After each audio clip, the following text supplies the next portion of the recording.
Think about this for a moment. In every history book we've ever read, India's story begins the same way. Harappa, Mohenjo-daro, perfectly planned streets, brick houses, a drainage system centuries ahead of its time, a civilization that seemed to arrive from nowhere, already brilliant. But has this question ever crossed your mind? Where did these people suddenly come from? Cities this advanced don't rise overnight. So who was here before Harappa? Was this entire subcontinent simply empty? And if people were here, who were they? What did they look like? When did they first set foot on this land? Today, we're taking you behind the pages history forgot to write. We're descending into a well of time so deep, so dark, that this is where our real story begins. Not a story of brick and stone, a story of the human will to survive, through the most dangerous, most terrifying chapter our species has ever faced. This is the story of an India that existed thousands of years before Harappa, an India the world has never truly seen. We're going back, far back, to roughly 75,000 years ago. Picture a land where today, cities roar with traffic and noise. Back then, there was nothing but dense, merciless forest stretching to the horizon. Rivers ran wilder and larger than anything we know today. And somewhere in that wilderness, a small band of humans took their first steps onto Indian soil. These were people who had walked out of Africa, thousands of miles, wandering, exposed, searching. They had no homes, no clothing, no real weapons to hunt with. They were afraid. Every night they had to wonder, would they see the sunrise? Or would they become prey before dawn? But they had no idea. The greatest threat they would ever face wasn't a predator in the dark. It was coming from the sky. Then, everything changed. On the island of Sumatra, in what is now Indonesia, the Toba volcano erupted. This was no ordinary eruption. It was the most violent volcanic event the Earth had seen in 2 million years. A cloud of ash rose so vast, it wrapped the entire planet's sky in a black shroud. Sunlight vanished. Day turned into night. Temperatures collapsed so fast that the planet plunged into what scientists call a volcanic winter. Freshwater sources turned toxic. Plants withered and died. Animals starved in agony. According to the science, this single event wiped out most of humanity across the globe. Only a few thousand people worldwide may have survived. It looked like the end of the human story before it had really begun. So did the handful of people in India survive this apocalypse? For years, scientists believed the answer was no. They assumed anyone living in India at the time was buried beneath Toba's ash, forever. Then, excavations began at Jwalapuram in South India, and deep within the layers of soil, something was found that shook historians around the world. Beneath the thick layer of volcanic ash, and directly above it, archaeologists found small stone tools, made by human hands. There was only one explanation. They had survived. Through the darkness, through the poisoned air, through the bone-deep cold. The earliest humans in India had cheated death itself. They adapted. They invented new technology. And on the ruins of that ash, they rebuilt their lives. It was a victory that decided something enormous. The human story on this subcontinent wasn't over. It was only just beginning. Time moved forward. Thousands of years passed. Those frightened, huddled survivors had transformed completely. Now we arrive somewhere else. A mysterious site tucked into the Vindhya hills of Madhya Pradesh, the rock shelters of Bhimbetka. Picture it. Rain hammering down outside, lightning cracking across the sky, and a man standing beneath these massive stone overhangs. In his hand, a piece of red ochre. He drags it across the cave wall. One line, then another, then a third. He wasn't just drawing lines. He was leaving behind a piece of himself. He was telling the world, I was here. The hunting scenes on the walls of Bhimbetka, the dancing figures, the animal forms. This isn't simply art. This is the diary of people who lived thousands of years before Harappa. Look closely at these paintings, and you can feel their heartbeat. You can see their fear, their celebration, their entire society frozen in ochre. For the first time, they had learned to live together. But they were still hunters. wandering endlessly in search of food. That was their fate. And then, the climate turned. About 12,000 years ago, the Ice Age came to an end. The ice began to melt. The world grew warmer. And for the first time, vast grasslands began to spread across the earth. And this is where humans did something that would reshape the entire map of our world. They gave up the hunt. Now we travel to the dry, barren mountains of Baluchistan, to a place known today as Mehrgarh. Today this place looks utterly deserted, but 9,000 years ago, a miracle was unfolding here. For the first time, humans learned to stay in one place. They noticed that planting a single seed in the ground could, months later, yield hundreds more. They began domesticating wild animals. Mehrgarh was the first place where humans built mud brick homes, where wheat and barley were farmed for the very first time. These were the people who laid the foundation for a civilization as great as Harappa. Historians were thrilled when they found Mehrgarh. They believed they had finally uncovered the whole truth before Harappa. A simple story, hunters becoming farmers. But they were completely wrong. Beneath Mehrgarh's soil, it wasn't just farmhouses and fields buried in the earth. Something was hidden there that no one could have imagined. When archaeologists began excavating an ancient cemetery at Mehrgarh, they uncovered several skeletons. At first, everything appeared ordinary. But when scientists cleaned the skull of one skeleton and examined its teeth, their eyes went wide. What they found broke every rule of science and history as they knew it. There were holes drilled into the teeth of that skeleton. Not decay, not insect damage. Perfectly round holes, drilled deliberately with an extremely fine, sharp tool. When scientists examined the depth and precision of these holes, it sent a chill through them. 9,000 years ago, when most of humanity hadn't even stepped fully out of their caves, the people of Mehrgarh were practicing dentistry. Think about that. No anesthesia, no numbing agent of any kind. A tiny stone drill, spun with a bowstring, operating on a human tooth. How much pain did that person endure? And how much precision must that ancient surgeon have had in his hands? This wasn't a lucky accident either. Multiple skeletons showed the same procedure. The meaning was unmistakable. Thousands of years before Harappa, science and medicine had already opened their eyes on this land. These weren't just farmers. They were becoming scientists. But this story didn't end in the mountains of Baluchistan. For a long time, Western historians assumed the rest of India was still fast asleep. They believed all the progress was happening only along the western frontier. Once again, they were completely wrong. Because at that very same moment, in the east, in the valleys of the Ganga, a different revolution was quietly smoldering.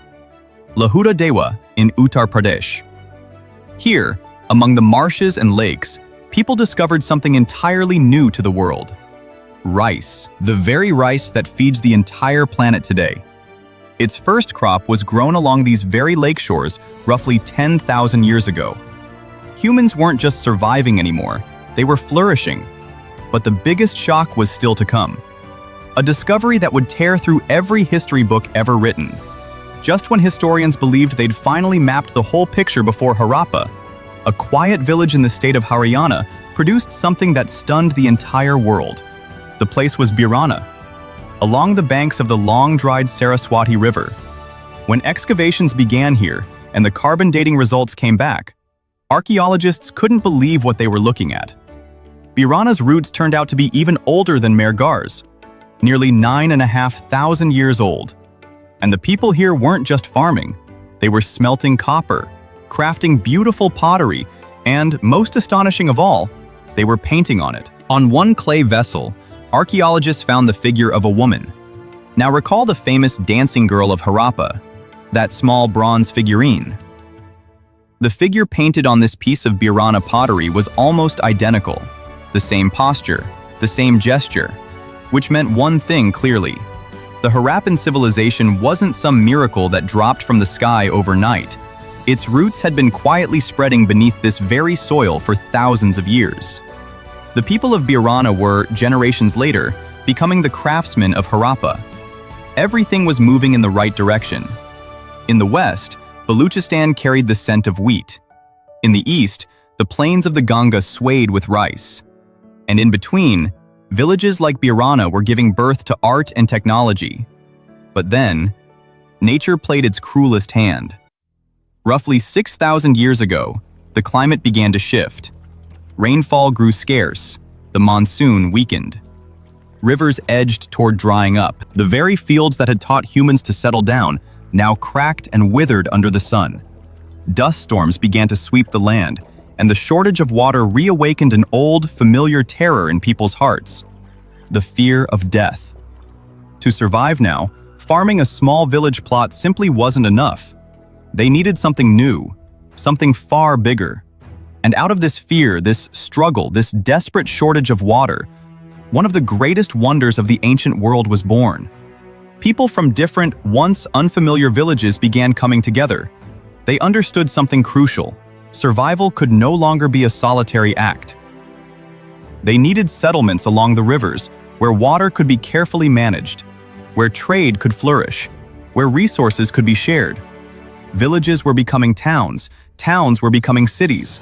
Along the banks of the Saraswati and the Indus, kilns began firing solid fired bricks. The world's first and most meticulously planned urban civilization had begun, but no one had any idea that the greatest mystery was still waiting to surface. Because when people from different villages came together for the first time, something happened between them that would bind the entire subcontinent together with a single invisible thread. And then, beneath the earth, something was found that proved they weren't simply building cities. They were speaking to a force no one yet understood. As archaeologists dug deeper, they uncovered small, square seals made of clay and white stone. At first, they looked almost like toys. But a closer look revealed something strange. Symbols, figures, signs that to this day, not even the world's most powerful supercomputers have been able to decode. One seal bore the image of a mysterious, single-horned animal. Another showed a figure seated in meditation, like a yogi. But the real shock came when identical seals, bearing the exact same markings, turned up hundreds of kilometers away, beneath the soil of Gujarat and Rajasthan. What did this mean? It meant that people from separate tribes and villages weren't just trading grain anymore. They were trading ideas. They had built a system, a shared language of sorts, connecting people spread across thousands of kilometers with an invisible thread. It was, in its own way, exactly what the internet does for our world today. And out of that connection was born the great civilization we now call the Indus Valley, or Harappan civilization. Mud brick huts gave way to two-story houses of fired brick. Dusty footpaths became wide, straight streets. But something else was brewing here. A mystery that would rob the world's greatest historians of their sleep. Consider what was happening elsewhere in the world at this very same moment. In Egypt and Mesopotamia, powerful kings ruled. Colossal pyramids were rising, built on the backs of thousands of enslaved people, driven forward under the whip. Their tombs were filled with fearsome weapons, swords, spears. Power there meant blood, and it meant terror. But when scientists excavated the great cities of Harappa, Mohenjo-Daro, Dholavira, and Rakhigarhi, they were stunned. No grand royal palaces, no towering statue of any general or conqueror. And most astonishing of all, in a civilization home to hundreds of thousands of people, weapons of war were almost entirely absent. How was this even possible? No police force, no standing army, no fear of a tyrant king, and yet so many people living together, peacefully? It seemed to defy human nature itself. Historians were baffled. They couldn't understand how the people of Harappa had, in a sense, hacked the human mind. But then, buried in ash and soil, they found the clue to Harappa's real power. Their weapon wasn't iron. It wasn't bronze swords. Their weapon was science. They didn't rule people through fear. They earned their loyalty by giving them a better life. They built the world's first drainage system, one more precise and cleaner than many modern cities can manage today. Every home had its own well. Every home had a space to bathe. Streets were designed so cleverly that the wind itself would sweep them clean. People were so devoted to this system that they had no need for a king or an army. They trusted the system itself. They had left violence behind, immersing themselves instead in trade, art, and engineering.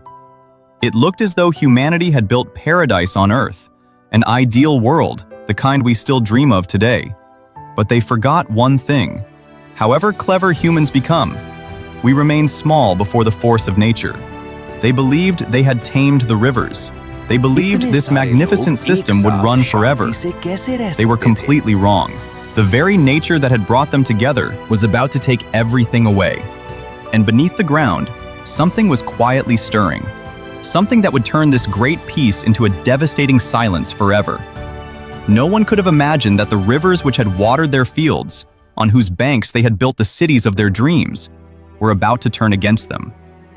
Roughly 4,000 years ago, deep beneath the surface, something terrible began. Tectonic plates within the Himalayas began to shift. At first, the effect on the cities above wasn't immediate or dramatic. There was no single catastrophic earthquake that flattened everything overnight. No, this disaster was silent. And that made it so much more terrifying. First, the rains falling from the sky began to weaken. The monsoon, which had breathed new life into their fields every single year, began to fail them.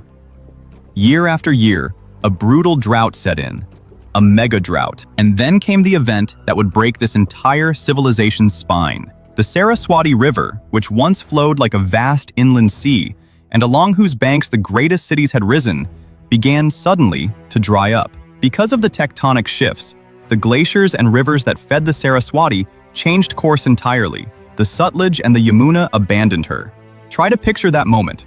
These cities, famous across the ancient world for their water engineering, every home with its own well, every wide drain always flowing, and suddenly, a single drop of water became more precious than life itself. Wells were dug deeper and deeper, but all that rose from the ground now was dust. These people, master traders who had once sent their ships as far as Oman and Mesopotamia, now sat thirsty in their own homes. Vast grain storehouses, once overflowing, stood completely empty. Hunger began to show in the eyes of their children. This wasn't a war that could be fought with shield and sword. This was a battle against nature itself, one that humanity was destined to lose. At first, they refused to give up. They fought with everything they had. In cities like Dholavira, they carved massive stone reservoirs to capture and store rainwater, engineering so advanced that modern engineers still marvel at it today. They fought to survive, down to the very last drop. But when the rivers themselves changed course, how long could man-made reservoirs really last? Slowly, sand began to settle over those wide, immaculate streets. The lanes that once echoed with the noise of trade, the creak of ox cart wheels, fell into a heavy, mournful silence. One by one, with heavy hearts, people began abandoning the magnificent homes they had built with their own hands. For years, Western historians wrote that foreign invaders arrived. Riding horses, wielding iron swords, they claimed these invaders slaughtered a peaceful people without mercy. They wrote that these cities burned in the fires of war. But when modern scientists conducted forensic and DNA analysis on the bones recovered from these ruins, the truth shook everyone. There were no weapon marks on the bones. There had been no mass slaughter. These people hadn't been murdered. They had simply come to terms with their circumstances. They didn't lie down and die in defeat. Instead, they did exactly what their ancestors had done 75,000 years earlier in the aftermath of that terrifying volcanic eruption. They migrated. They left their homes. They left their land. But they carried their civilization and their knowledge with them. Slowly, they moved out of the drying valleys of the Indus, eastward, toward the green, fertile plains of the Ganga and the Yamuna. Some moved south toward Gujarat and Maharashtra. The great cities gave way once again to small villages. It seemed as though the story had circled back to where it began, as if everything had simply ended. But no one could have known that the truth buried beneath those layers of soil would, thousands of years later, change the way not just India, but all of humanity understood itself. For centuries, dust settled over those wide streets and fired brick homes.